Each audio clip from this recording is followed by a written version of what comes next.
পানি আল্লাহ সব জায়গায় দেখি পানি আল্লাহ দিয়ে দেখতেছি। আমি 2 তলায় তো এডিসি বাসে ইয়াতে উনিও টেকনিক্যাল পর্যন্ত গেছে, বলতেছে গাড়ি হাঁটিও যাইতে পারতেছে না, বলতে গাড়িও যাইতেছে না, পানির জন্য হাঁটতে পারতেছে না। পুরো প্রচুর পানি, তো প্রায় এক হাঁটু পানি। এখন কথা বলছে, উনি টেকনিক্যাল বলতেছে।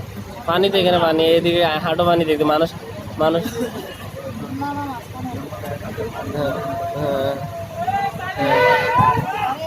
না ওইটার জন্য আমি তো কথা হচ্ছে যে অন্য হইলে অন্য সেক্টর হইলে তো যাইতাম না, কিন্তু এখন এখানে আমার গোডাউনে পানি উঠলে মনে করা এরা আমাদের উপর আসবে এই সমস্যা, বুঝানে। গোডাউনে পানি ঢুকলে আমি এমনি অফিসে ওই ড্রাইভার যারা কাছে আছে ওরা গেছে, তো ওদেরকে ফোন করছি। ও বলছে যে এমনি গোডাউনের ভিতরে আছে, বলতেছে এমনি ভিতরে পানি পড়তেছে, ওই টিন তো উপরে টিন আছে যে কিছু জায়গাতে, ওইখানে বলতেছে পানি পড়তেছে। ওইখানে ওরা ড্রাম আছে, ড্রাম দিবে আর কি। আর এমনি যদি পানি অতিরিক্ত হয়ে যায়, যদি পানি ফ্লোর তো বেশি উঁচু না, পানি ভিতরে ঢুকে যায় কিনা, এখন তো এটা আমাদের উপর বড় সমস্যা। আচ্ছা দেখি না, চেষ্টা করে না।